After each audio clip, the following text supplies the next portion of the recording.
Hello everyone. Today we have a very important vignette for all the USMLE steps, and also this is a good learning point for your clinical practice as well, because this is a common scenario that we see very often in the hospitals, in the OPD, etc. So let's start. A 23-year-old college student is brought to the ED for acute fever, severe headache, and confusion that began this morning. His roommate reports he had a generalized tonic-clonic seizure en route. He has had painful vesicular lesions on his lip intermittently over the past year. The vitals are: there is fever, temperature of 38.9 degrees Celsius. The blood pressure is 112/68, which is normal. Heart rate is 106 per minute, which is slightly high. Respiratory rate is 18 per minute. Upon physical exam, the neck is mildly stiff. He is disoriented, follows multiple commands poorly, and has word finding difficulty. So there are some neurological findings here. There is no petechial rash. Fundoscopy is normal. Head CT is normal, and lumbar puncture is performed. The findings are as follows. Opening pressure is 280 mm of water, which is quite high. The appearance of the CSF is clear. The WBC count is 120 micro per microliter of CSF, and 90% of those are lymphocytes. RBC is also quite high, 450 per microliter.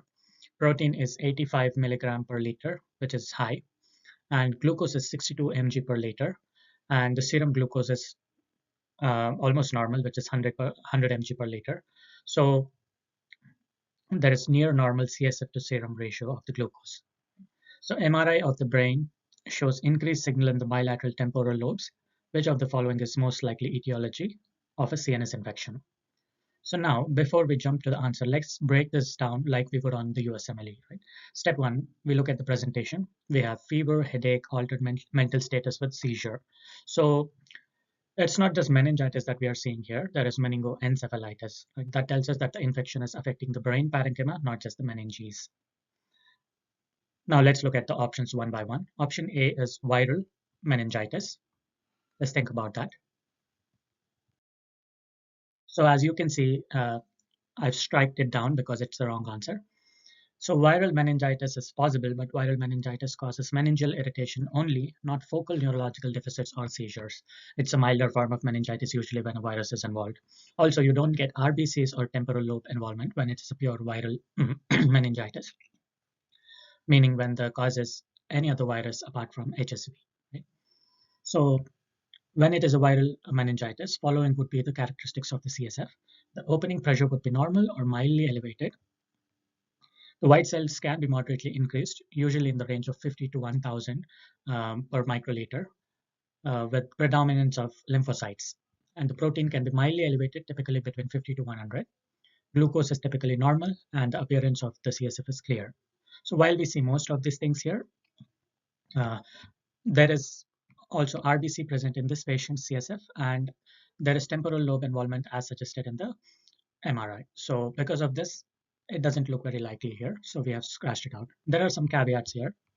If a mumps virus is causing viral meningitis, it is classically seen in unvaccinated males. It may also cause orchitis or parotitis. So if you see meningitis and it looks like a viral presentation, and the patient might be unvaccinated or has orchitis, which is inflammation of the scrotum, or there is inflammation of the parotid glands, then you can further narrow it down to mumps virus. There is one more rare virus called West Nile virus, which can also cause meningitis, encephalitis, or even acute flaccid paralysis.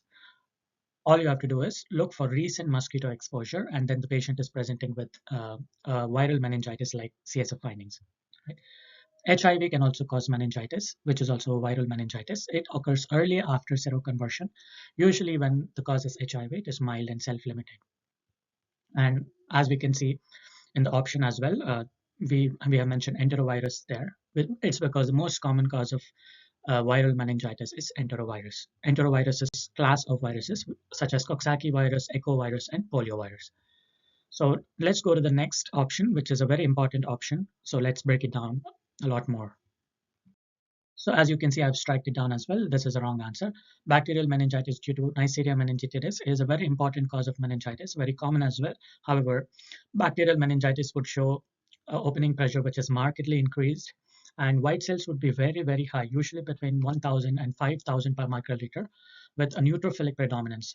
We can see that our patient has a lymphocytic predominance, and it is nowhere close to, the WBC count is nowhere close to 1,000 or 5,000, right? So, and the protein would be very, very high as well, often 100 to 500 milligrams per liter. So in our patient, while the protein is increased, it is not significantly increased like it would happen in bacterial meningitis. And glucose would be decreased, typically less than 40 mg per liter, because I like to remember this as bacteria consumes the glucose. So, and the CSF to serum glucose ratio would be below 0.4 when it is bacterial meningitis. All that says is that the CSF, when you put CSF glucose in the numerator and the serum glucose in the denominator, the ratio would be 0.4 or lower than that. Here it is, the ratio is almost close to 1. And then the appearance of the CSF would be turbid or cloudy when it is bacterial meningitis. In our patient, it is clear. So keeping all these things in mind, we can safely rule out option B. Since it's such a very important cause of meningitis, I want to discuss a little more things about it. So there are different populations in which certain causative organisms can be common.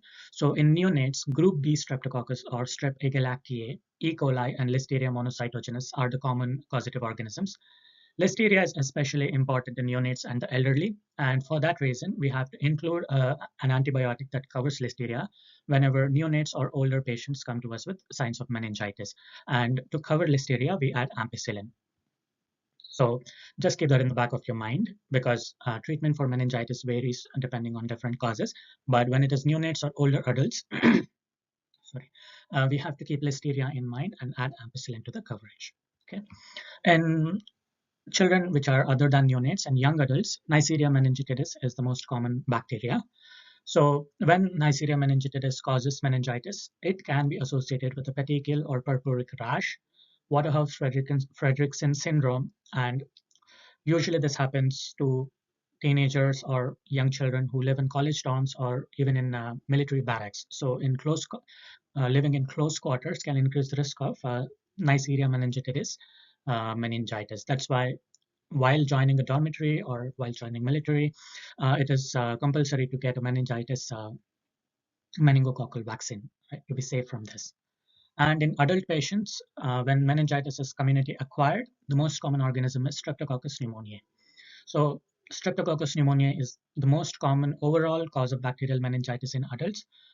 And in patients with asplenia or sickle cell disease, it is even more common because it's an encapsulated organism. We need the spleen to combat these organisms. So people who do not have spleen or people who have had autosplenectomy because of a sickle cell crisis, in both of these cases, Streptococcus pneumoniae is even more high yield as a cause of bacterial pneumonia.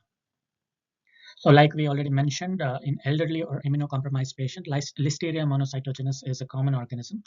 However, Streptococcus pneumoniae is a very common organism as well. In patients who have undergone a skull surgery or neurosurgery or a penetrating trauma to the skull or to the brain, Staphylococcus aureus or Pseudomonas aeruginosa, Pseudomonas. So staph and Pseudomonas are very high yield causes of bacterial meningitis when, for some reason, there has been an opening of the skull, either due to surgery or due to trauma. So the option C, fungal meningitis due to Cryptococcus neoformans, I've struck it down because it's the wrong option. So fungal meningitis, especially due to Cryptococcus, is seen in immunocompromised patients, and it presents with a slow or subacute onset, which is different from our patient because our patient had it within a day, right? And there would be low glucose in the CSF as well. Our patient has close to normal glucose. Our patient is healthy and the presentation is acute and the glucose doesn't match with the fungal meningitis. Hence, we have ruled out that option. So the CSF characteristics of fungal meningitis are that the opening pressure is very high, the white cells are elevated, usually 100 to 500. See, when we compare this to bacterial meningitis, it is much lower. The white cell elevation is lower. Um, in bacterial meningitis, we see 1,000 to 5,000 cells. Here in fungal meningitis, it's usually 100 to 500, and also with lymphocytic predominance. When it comes to white cells, fungal meningitis is similar to viral meningitis. Almost every other aspect, it is similar to bacterial meningitis.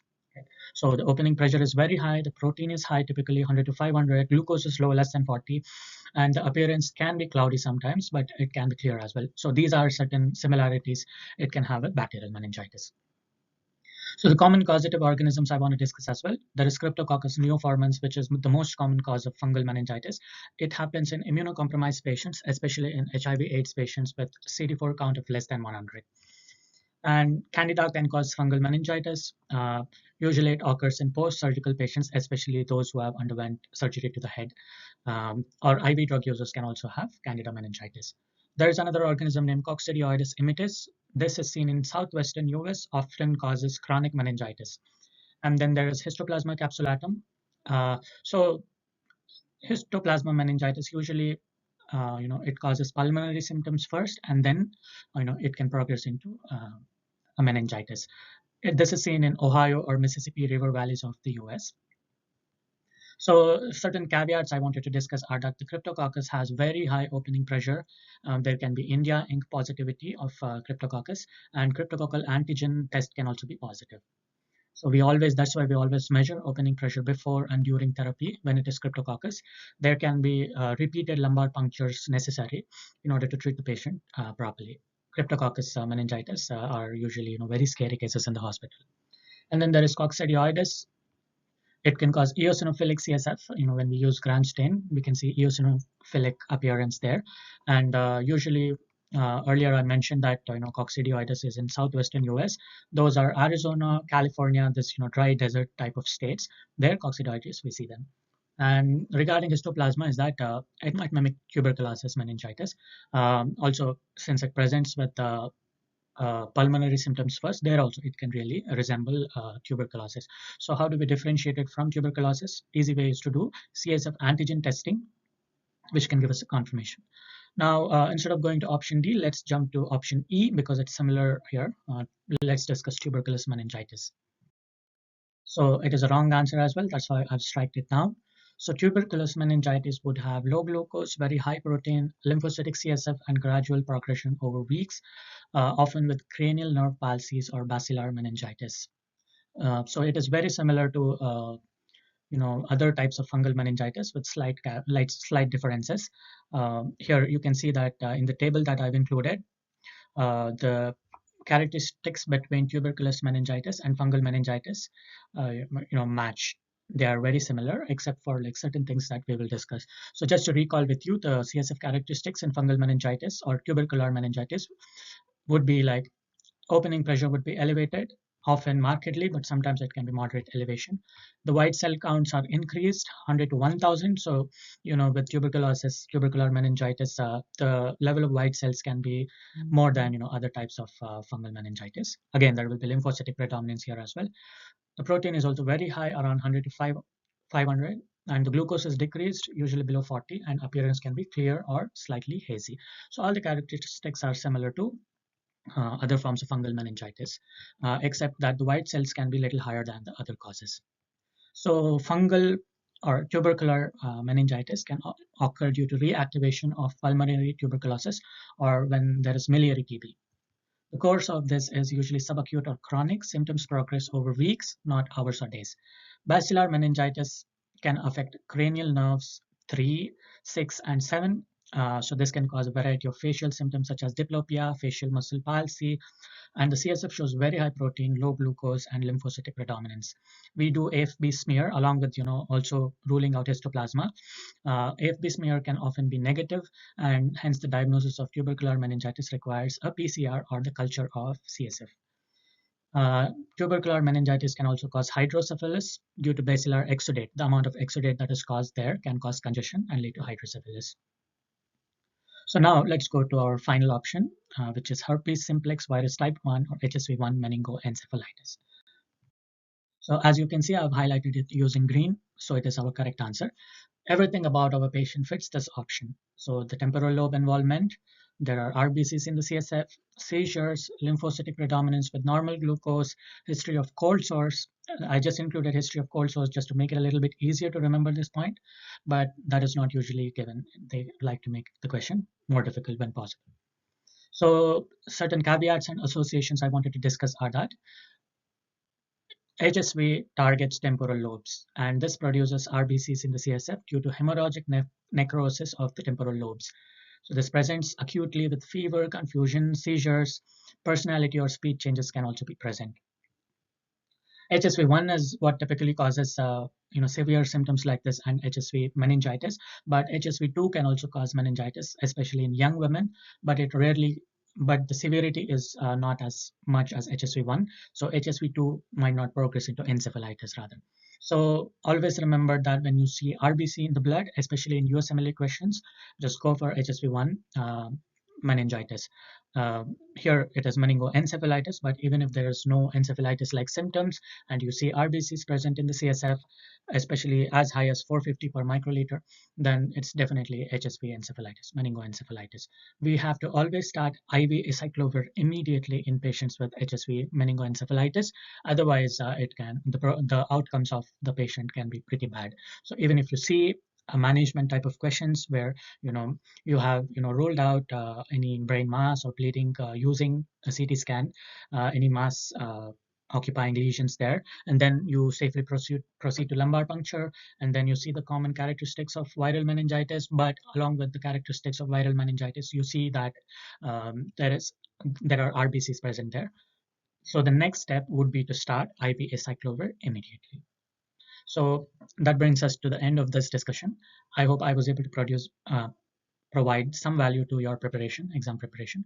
So we will meet in the next video. Have a wonderful day.